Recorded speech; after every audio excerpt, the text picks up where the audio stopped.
Hawak na ng otoridad ang sospek sa pamamaril sa empleyado ng Meralco dahil sa away sa kalsada. Yan ang ulat ni JM Pineda. Kita sa video na ito ang paghinto ng dalawang sasakyan sa barangay Salitran 3 sa Dasmariñas, Cavite. Bumukas ang bintana ng pulang kotse at tila nakikipagtalo pa sa sakay ng nasa kulay puting sasakyan. Pilit niya rin itong ginigit-git. Ilang sandali pa, kumaripas na ng takbo ang pulang kotse. Pinaputukan na pala nito ang kanyang nakalitan. Dead on arrival ang biktima na isa palang empleyado ng Meralco. Base sa investigasyon ng PNP Cavite, road rage ang posibleng pinagmula ng pagbaril ng sospek sa biktima. Sinundan ng biktima natin yung sospek hanggang sa nagkagit-gitan sila at doon sila nag-aabot sa may kung saan yung insidente nangyari po. Yung typical po na away sa kalsada na yung mga kadalasan po na nangyari, ganun po. Makalipas ang 5 araw, nasa kote na ng mga otoridad ang sospek sa isang follow-up operation. Isa sa ilalim ngayon ng sospek sa mas malalim na investigasyon kung saan kabilang na dyan ang pag-alam kung bakit may hawak na baril ang sospek kahit pa hindi ito parte ng trabaho bilang driver. Siya po ay nagtatrabaho bilang driver sa isang tao dito sa Dasmariñas. Yun po, parang yung araw na yun papasok siya doon sa trabaho niya bilang driver. So, nagkataon nga po ito ang nangyari. Politiko yung tao, sir?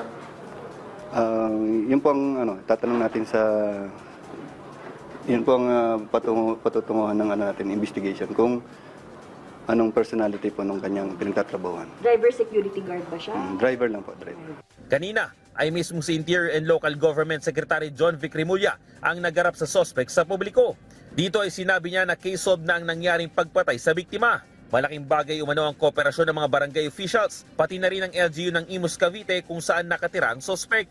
Mismo nga ang kapitan umano ng barangay ang nakipag-ugnayan sa mga pulis at itinuro ang kinalalagyan ng sospek. Yes, if the local government and the PNP work together, marami tayong malulutas sa problema.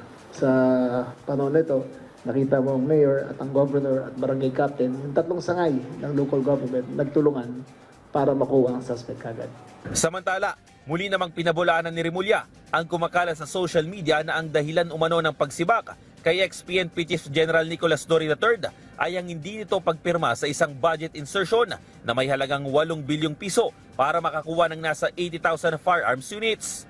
Ang kalihim daw kasi mismo ang nagrekomenda kay General Torre na pag-aralang mabuti ang pagpirma sa request dahil isa itong congressional insertion. Kung ni Chief Torre naman, as I told you, we had a great relationship.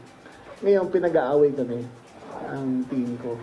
And I still maintain and I would like to give him credit na tinanggihan niya talaga as I recommended.